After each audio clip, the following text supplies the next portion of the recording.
Hey everybody, it's Chuck. Welcome back to the Bee Lab. Well, it is early February. Our January chores were done. A little bit of light feeding on each of the hives. The maple pollen continues here. The early silver maples are done, and the red maples, at least in my area, they're just starting to push out. So there's this constant stream of pollen coming out. We've definitely had some cold weather the last few weeks. Not only here in Jacksonville, but in the southeast with Winter Storm Fern specifically. Last night it got down into the high 30s and it's supposed to get up into the low 60s today. So I'm going to use that little warm weather break to get in and do my next phase of, this is actually swarm prevention, but also part of the plan I told you guys a little bit earlier in the year about how I was going to feed to grow some monster hives for my queen rearing that will start next week on Valentine's Day. In years past, I've grafted as early as this week, the 7th of February, and I just did not find good success rate. So I decided, in addition to the cold weather, I'm not going to rush the first grafts before Valentine's Day. Valentine's Day could still end up being early if we get some more cold weather. We'll just have to see. We'll get into the hives a little bit later on this video, so stick with me. This is the lesson part of the video. We're going to do some discussion and then some actual practical applications here in a little bit when the weather warms up a little bit, but you won't feel that time delay. Well, what we've got on the hives is well-fed bees. I have not done mite checks since the fall. I have not treated at all any of my hives in the last year, since last January at least. So the entire last year is treatment free. Trying to go with Varroa resistant stock. Recognizing that I'm not going to get 100%, but I'm just going to go that way, and I'm not going to use treatments to mask any sort of problems, because I'm not a commercial beekeeper, and if my bees die, they die. I'm just going to make more. That's what I've decided to do at my size and scale, recognizing that's not for everyone. And especially if you've only got 1 or 2 hives, you need to keep those hives alive. I've got plenty of bees, and I'm going to continue to grow them out. But what we're going to do is we're going to open up these hives later, and we're going to assess their size, because as this pollen's coming out, my record, and I've got a track record, and if I think to put it here, I will, of my historical swarm mapping over the last, 10 years or so. It's got a peak in March, but the earliest swarms are here coming in the next few weeks. So I'm getting ready for that. So when we go open these hives later, the first thing we're going to do, and now kind of come with me into simulation mode. I've got some teaching aids for you here. So imagine I'm taking the hive off, we're cracking the hive, and we're looking at the bees here. The first thing we're doing is we're looking at the number, where the cluster is. Is there a little ball of bees here in the middle? And here with this orange tape, I'm representing the cluster in a single deep. If it's a double deep you've got, then that cluster will be in between both the lower and uppers unless they've completely moved up to chase the food. So in this situation, we've got 5 frames of brood in the middle and covered with bees here in the center. These might not have any bees on the edges. If there are bees covering this entire box, we're almost too late, and we need to kind of get in there and look for swarm cells. Even though it's early, we need to look for swarm cells if there's an overcrowding situation. And on the front of this box, I've got the queen. I got a little queen sticker so you can indicate where the queen is in this little manipulation I'm going to do. So I've done Demarees in the past, and what the Demaree does is it splits the brood away from the queen and takes it up high so she has room to lay in the bottom. What I'm going to do this week is I'm not going to do a full Demaree because I don't have queens yet and I'm not ready to split them. But I do want to give her room to lay and give them that sense of expansion without letting the queen move, because as soon as I've got queens, I'm going to be ready to split very strong double hives. So I'm going to do a modified, you can call it a Demaree because of the actions, but because we're not splitting the hive in any sort of way, it's not truly a Demaree. And maybe I shouldn't say splitting the hive, because that's another technique too in order to create queen cells up top. Just stick with me for a minute. I want you, so when we do it in the yard a little bit later, you understand what I'm going to do. I'm going to open up the hive and we're going to go through it. And we're going to find the queen. We're going to double check for queen cells. And hopefully if I find the queen, I'm going to do a mite check. I'm still hesitant to do mite checks unless I see the queen. I don't want to hurt her at this time of year because I can't get a replacement and I don't have enough backups, right? So I'm going to be careful. Mites this time of year don't have high pressure, so this is essentially how many mites did you carry through winter with you. A high mite count, but a good population is going to be somewhere in the middle. Like, wow, they're managing the mites, but the population is good. If the population is way, way down, that's probably an indication they're just dying from Varroa. And I have completely lost 2 out of my entire apiary here, which is a low percentage, but I have lost some bees. So, obviously every queen is not a winner.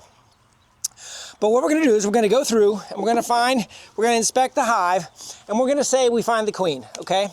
So the queen is on a frame, and I'm gonna set her aside. And if I've got my boxes ready, and maybe a little bit better than I do now, and let's say I put her in a quiet box or set her aside. So this is the full box of brood here, and I'm gonna set it on another stand, bees and everything in there. And then we're gonna take another empty box, and this is gonna be drawn foundation, but for the purposes of this lesson, I've just got some regular foundation that I'm not using right now. So we're gonna open up the center of that, just like in a Demaree. We're gonna take our queen out of the quiet box. She's gonna go in the center. All right, she's down in here, so now the queen is in this box, and she needs to stay warm with some brood. So I'm gonna come in here and I'm gonna take another frame of brood, keep her side by side, and then some of these other frames on the side, I'm gonna give her 3 down here. Now granted, this is a manipulation you need to be careful of. If the hive isn't strong enough, you cannot split their cluster too much or they will not be able to stay warm.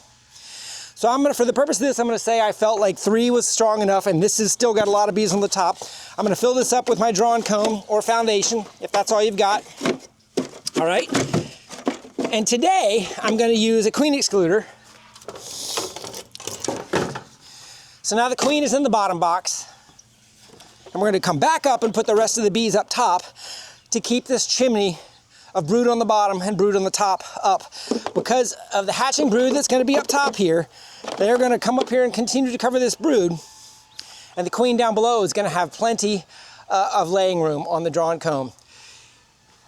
You need to feed this time of year if you're giving them foundation. You can't just put drawn comb in there and expect her to lay. They've got to be able to draw wax out. So the only way they can draw wax, unless there's a nectar flow, is with sugar water. So you need a feeder in here. You can put it on the top. They'll take the sugar water back up and down. The feeder does not need to be on the bottom.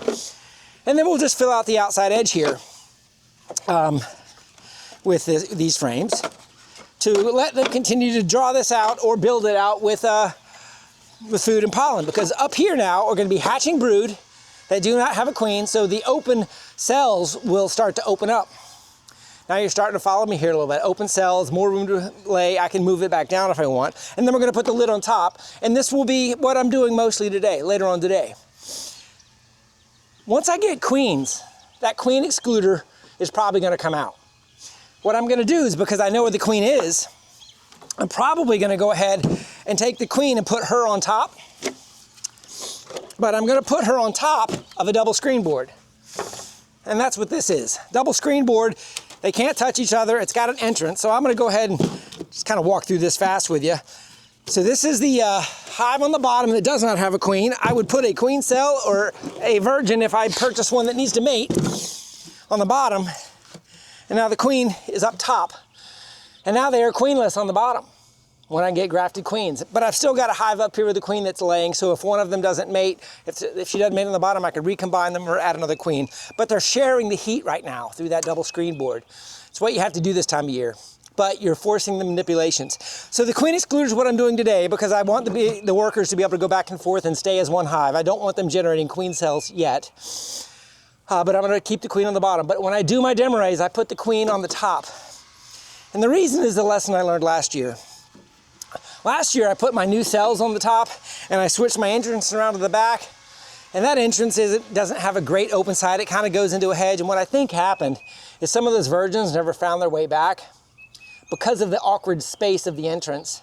So what I'm going to do this year is put the queen that does not need to mate in the top with the awkward entrance, and I'm going to let the virgin have the front facing entrance just like any other hive would, and she'll be able to find her back probably with a little bit of higher percentage. Just a little bit of logic on why you may want to put a mated queen on the top or the bottom. There's a lot of other things to think through, but virgin returning is something I think I suffered from a little bit last year.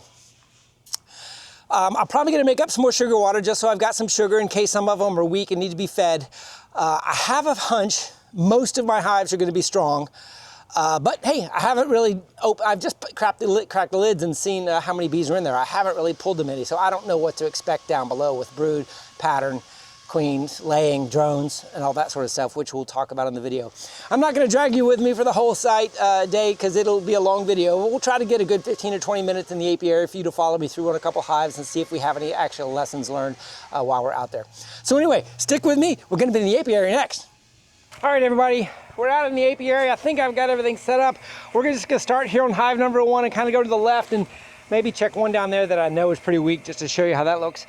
I've got my notes on here from last year. This was labeled as an H3 Missouri Mite Hunter daughter. If they're marked, that means they're the same queen. I do have a couple mite numbers from the fall. I do have a 9 written on here. So that would be not a super low mite count, but if she was tested as an H3 and she's still in here, I may keep her as an H3 or retest her. But the important things I want to mention in here, every time you open up a hive this time of year, especially if you're going to be grafting, this is an evaluation opportunity for your hive. Lots of bees in here. That's underneath my cover, and I'm going to be replacing some covers with real inner covers, but this feeder is empty. But so here's our first peek of the season for you guys on hive number 1.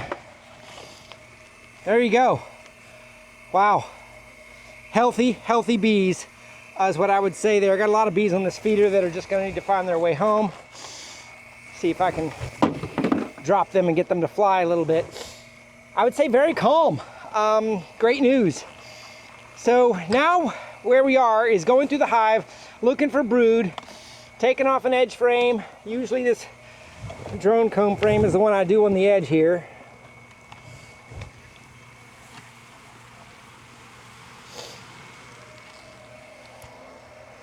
Food, no drones over here. Quickly scanning for a marked queen.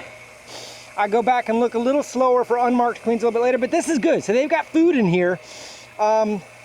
Obviously I've been feeding. That means they're storing it, or that's last year's honey. I don't know which. We're just gonna kind of keep going. I probably could just go to the middle here and see where we end up, but all right, we've got brood on the second frame already. Pollen, brood, and food. This is definitely an edge frame.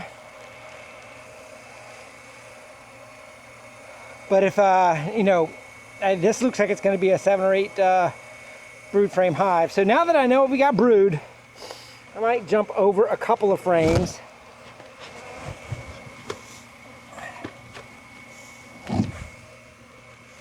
Check the middle one, just out of luck to see if I find the queen right away, so we can do some mite checks.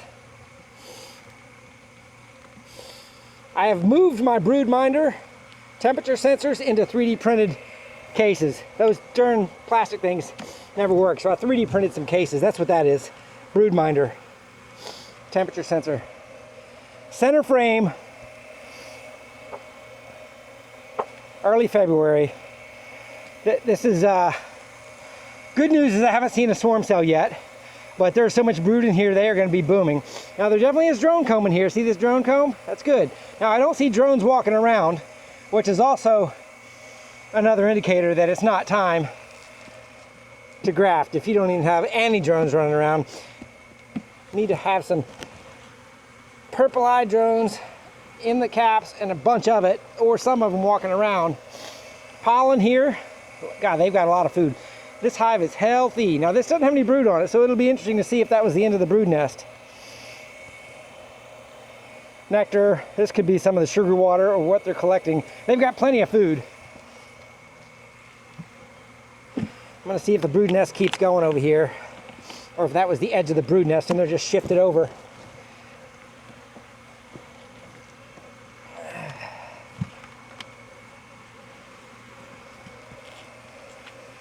They might have just shifted over, because there's the second frame, no brood. So we might be at 4 frames of brood, all shifted over to the edge.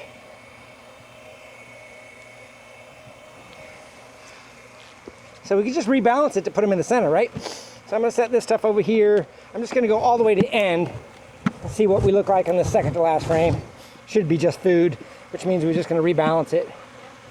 Yeah, food. Good, okay, so this hive is strong.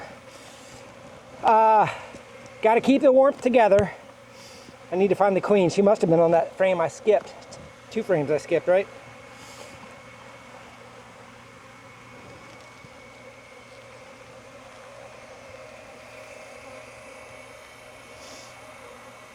Lots of brood in the center of that brood nest.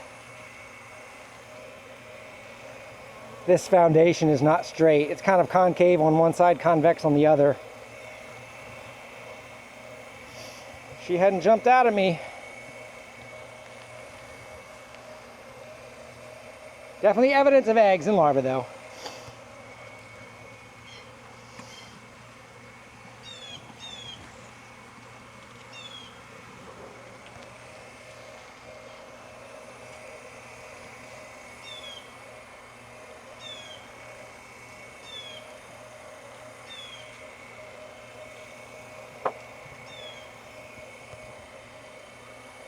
I guess I might have a runner.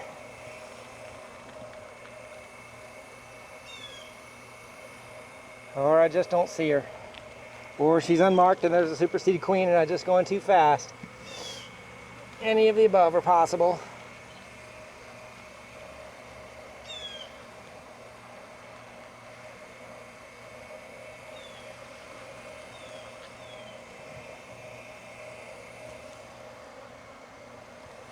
Ah, there she is, right by my thumb. See up here by this thumb? Pink, same queen as last year. So, you guys know what I'm gonna do next, don't you?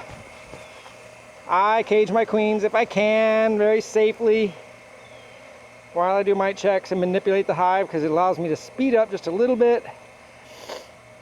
I learned this lesson the hard way, ladies and gentlemen. And I learned it the hard way. I've lost queens.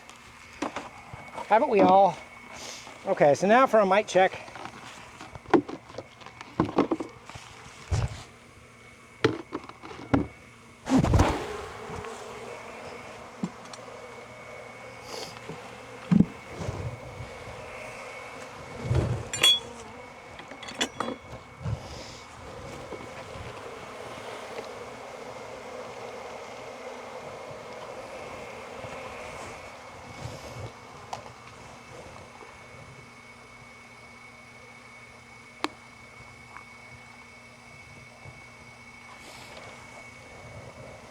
I haven't made any new soapy water. This is still last year's soapy water.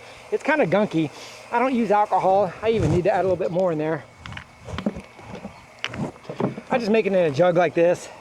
It's still blue, but it isn't, I probably need to redo it. I mean, the detergent doesn't go anywhere. It's not like I'm losing the detergent.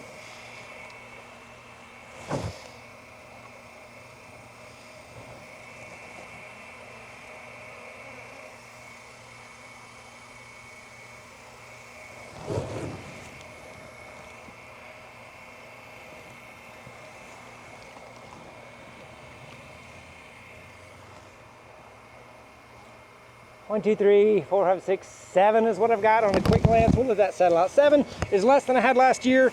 Healthy hive through the winter, no treatment. So they didn't. See what I did there? This is why I put that there. Now, I get to moving fast. She's still in here.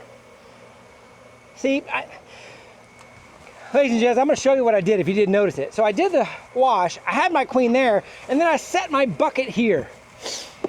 Not even thinking about that. If I'd have set it on top of that clamp, she'd have gotten out. Now the reason I put that clamp on there is because if she'd have gotten out, she'd have probably gone inside.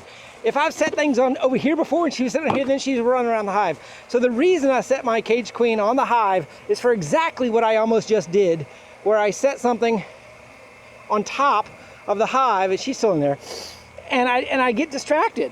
We all get distracted.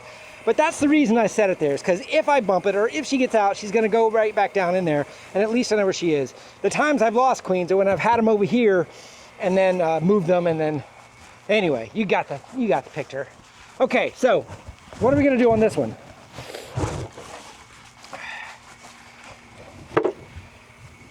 I'm going to move. Since there's a lot of food in there, I'm definitely going to keep the brood nest together. I'm going to keep most of what she's got down there, with some hatching up top. Lots of good foundation here. It's all clean and ready. I mean, foundation, this is drawn wax. They're ready to lay in. So I've got to manipulate it. So she's going in the bucket. The brood frames I had are right here. I want them in the center. I'm going to take a couple of them directly over. Everything else is going on the sides, both on either side. So that brood nest is what we're keeping together. So some of this can come out, and go on the top of this box to put a little food up top. This is going to end up being a split with some queens. So food needs to stay on the edges and then laying room in the middle.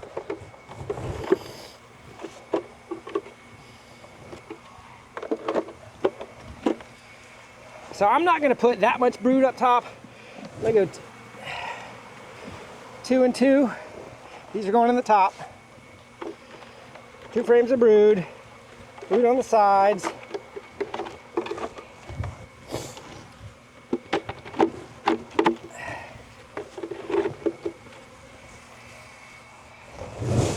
And then this food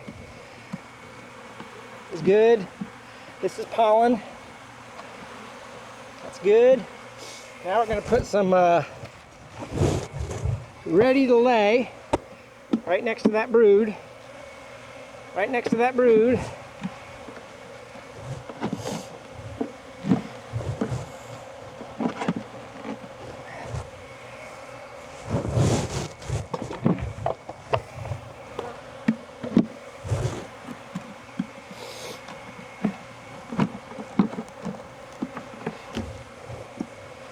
And then more food on the edge on this drone comb frame. Just like that. Now, what did I say is going to go on top of there? Queen excluder is what we said earlier. So the queen's going back at the bottom because we're not, no queen cells yet. We're virgins. Watch her go down. Don't need to shake her. She'll go down.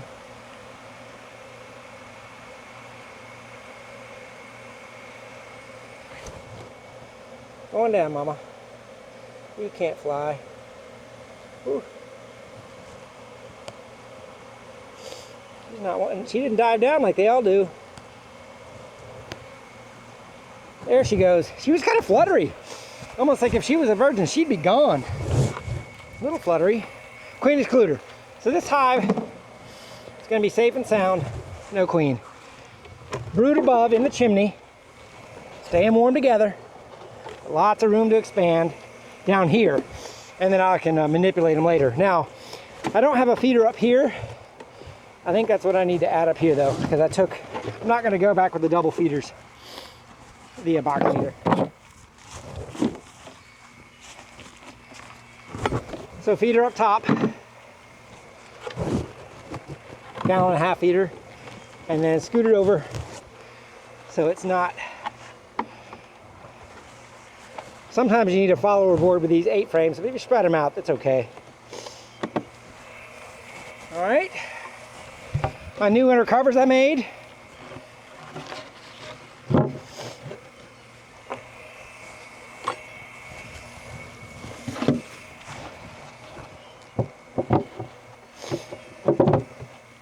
And then our notes.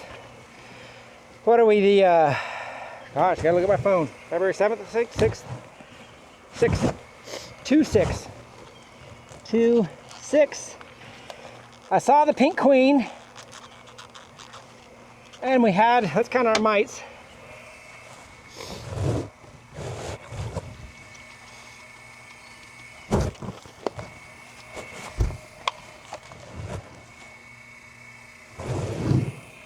Oh yeah, a lot more mites. Okay, 3, 6, 7, 8, 9, 10, 11, 12, 13. Yeah, 15 mites through winter. So what does that mean to you guys? That does not mean an H3 to me. So I think that needs to be retested. Now granted, no treatment and they're healthy. So is that a bad thing? I'm not sure that 0 mites with a healthy, I don't know. I'm still learning about this, guys. I want healthy bees with no treatments, and that's what I've got right there, at least it looks like. So we're just gonna have to keep going. Now, I do not believe the H3 test that I have on there, even though I did 200 bees on these. So 15 mites. 15 mites. So healthy, strong, is that my mating queen? 15 mites says maybe not, but I don't know what the rest of the hives are going to be. So, and of course I didn't put my brood minder stuff in there, so you get to watch me undo it again.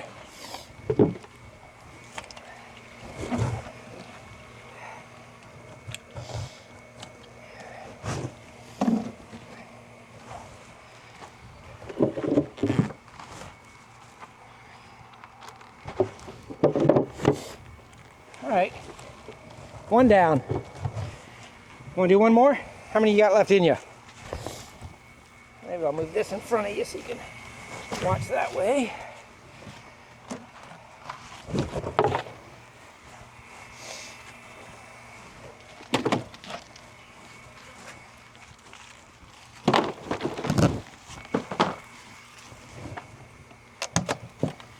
Oh my gosh, even more bees than the last one. Can you see? Bring in a little bit closer.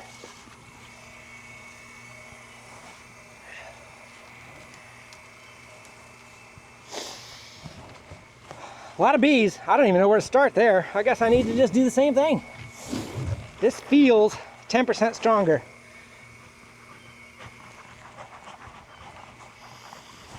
I don't know where I got the 10% number from. I just said it.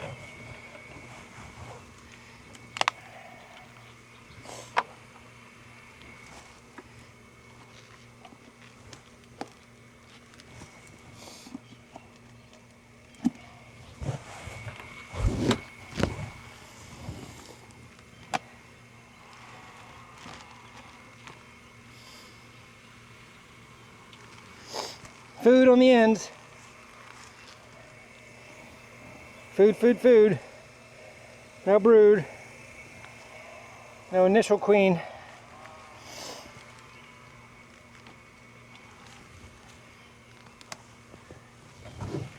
Good temperament. Wow, brood right away. They're to the right side also. Wonder if they like the right side because of the sun direction. Don't see a queen yet. I have on here that this one was marked, but was a re-queen. So this is a second generation off of one of the mite-resistant bees I bought last year. But it did pretty good, so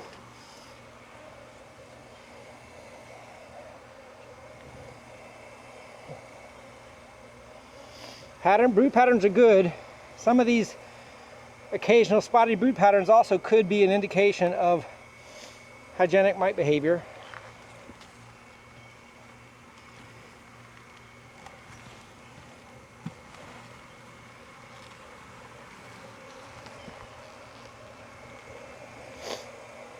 Second round of brood, so they're already back in the center laying. Lots of eggs in the center, the outer ones are hatching. No swarm cells. Ah, there she is. Have her marked blue because she wasn't one of my first descendants of either the sourwood or the Corey Stevens mite hunters. Okay, she's in there now. What should I do this time? How about that? How about not set the bucket on the hive this time? That's what I'm going to not do.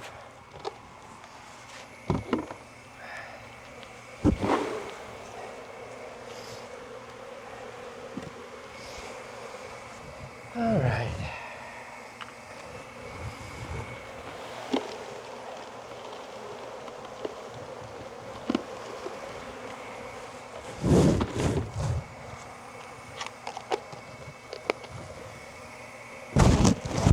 All right, let me get another box while those mites settle in.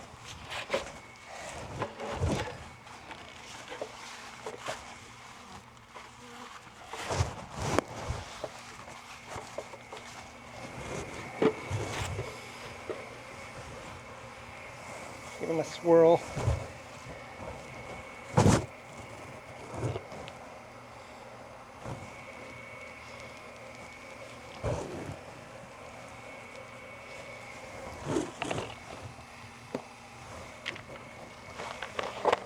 Need a little bit more water. I'm adding some more soap just so the mites float around in there.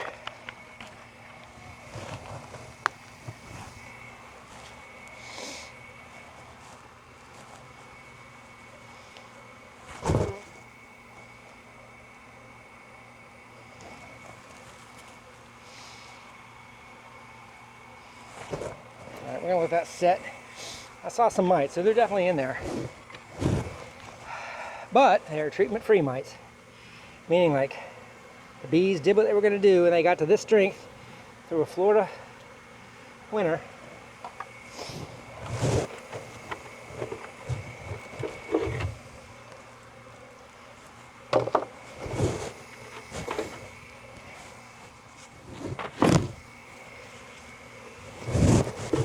Some of these are like swarm trap frames.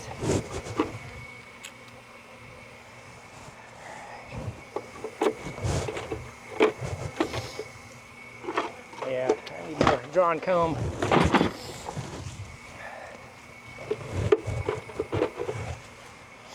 All right, let's see how far the brood goes over. Let's jump all the way over just to see.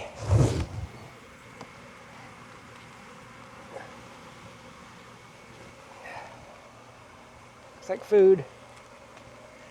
Yep, that's food.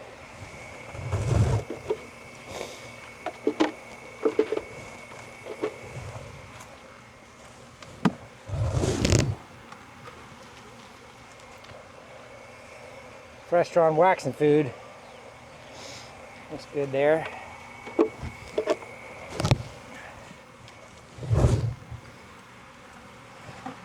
Brood. Double. About the same then. So that'd be 1, 2, 3, 4, 5, 6 frames of brood. Early February. I'm gonna do the same. 2 on the top with the food and the feeder.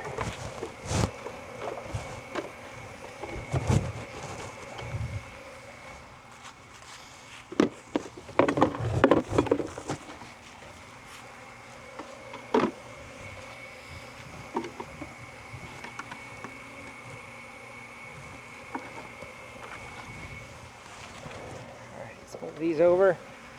Give you some drawn comb. Sorry about my sniffling, guys. It's the smoke.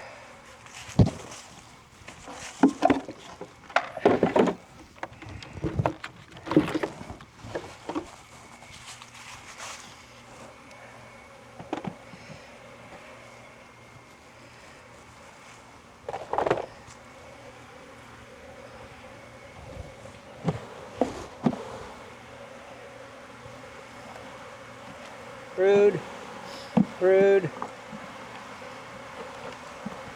3 full frames of brood down there. Making that chimney. Some nice drawn comb for her to lay in, for them to clean up.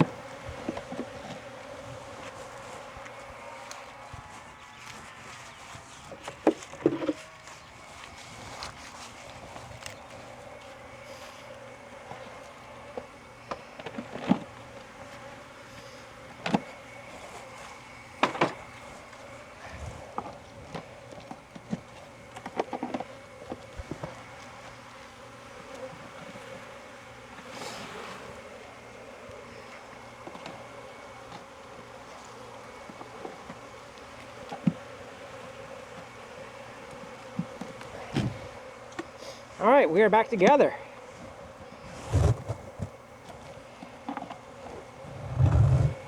Let's put her away safely. Got my eyes on you.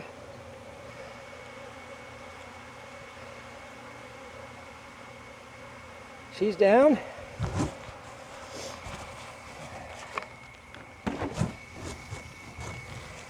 Queen excluder to keep her separate.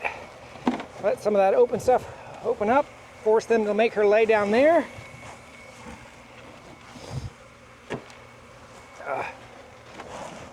Did it again. Temperature sensor needs to be as close to the center of the brood nest as possible. Beetle traps can go anywhere you think the beetles are going to come.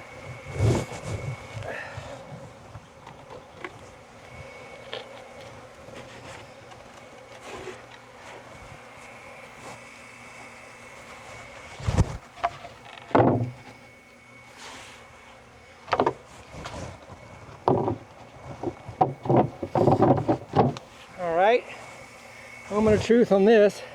See if this wild queen had any sort of resistance, even though they're healthy. I don't know. What do you do if they're healthy bees that make it through the winter without treatment? That's really all I need. I don't know. Can a dog be happy with fleas? I guess so. Just not too many. Huh. 1, 2, 3, 4. Let's see. 8. Wild one's better than that one. 2, 6. She was a blue queen. 8 mites. Strong, 8 mites through the winter.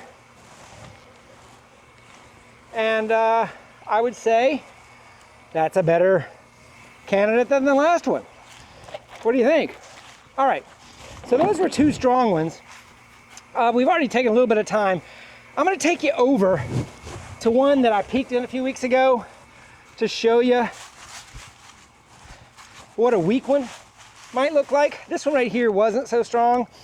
So, you know, I'm not gonna split it out if it's weak, but I just wanna show you what it looks like and so we can triage it together to decide, you know, is this one just not gonna make it? I'm getting my mite stuff while I'm out of camera's view. Or is it just one of those types of breeds that kind of slows down and boosts back up? I don't know. I got a lot of notes on here. I'll have to change.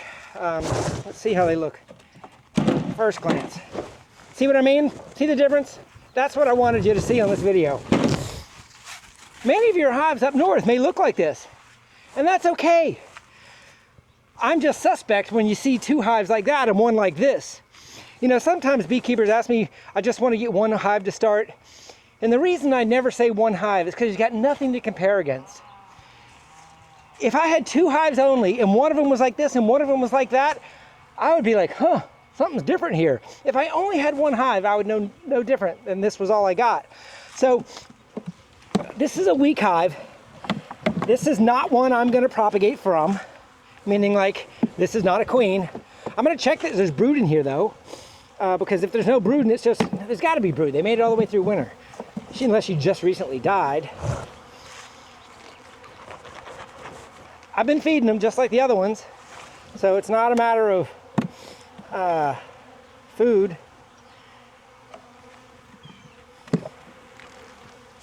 And there's Mama right there. She's even pink. So she was genetics from one of the other ones that I bought. Now that I've got her there, this is a good chance. I'm not gonna break my habit pattern for you guys. I'm gonna cage her because I've got her in my sight. I mean, there are some breeds of bees that draw down their size. So this may not be the end of the world. You know, if they have 0 mites, what are you gonna say? Right? I mean,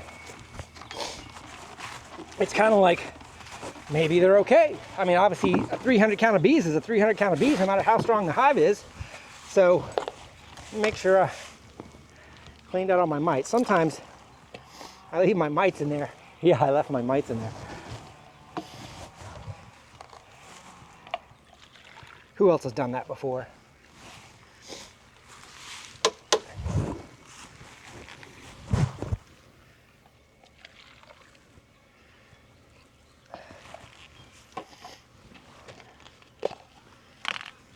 All right, queen's caged. Not a lot of bees in here to steal 300 from, is there? But this is for the good of the science. Nice brood patch. I'm not gonna say they're not letting them brood.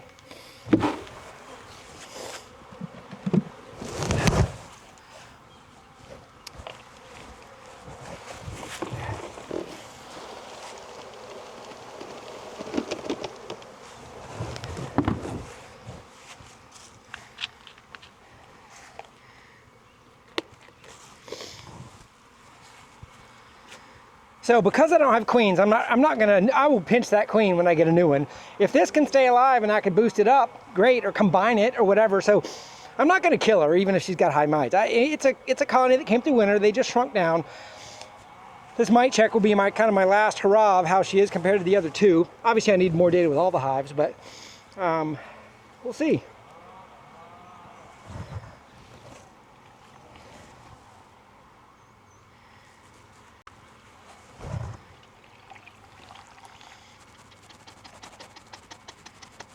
My guess, if I were to guess, is this is just a product of Varroa taking over hive and hurting them. Oh God, yeah. 1, 2, 3, 4, 5, 6, 7, 8, 9, 10, 11, 12, 13, 14, 15. I got the 15 before I got halfway through. So they're in the 20s or 30s. So that is why this hive is dying, is there is no mite resistance and it's an untreated hive. Now some of you may go, that's your fault, you didn't treat, but I'm running some experiments. This is my apiary and I'm gonna do what I want with it. That's what I'm after. I'm after queens that don't need oxalic acid. I'm not gonna sell anybody sick bees. Okay, that's exactly where I wanted to end up today. A small hive, the mite count was high. That's what it looks like when a hive gets weak. In the northern climates, this hive would have died, right? It was shrinking, but it's still alive. Maybe the food kept it alive. The mite count's high though. It's not the genetics I want, so I need to requeen it. But because it's still alive, if I can keep it alive, I could take it over and make it a nice 5-frame nuke out of it, and with a new queen, and they'll be out to run. They're making brood. They're making brood out of the wrong genetics.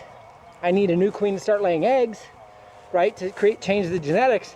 But for now, this is just like catching a swarm almost. You don't know what you're gonna get until you requeen it.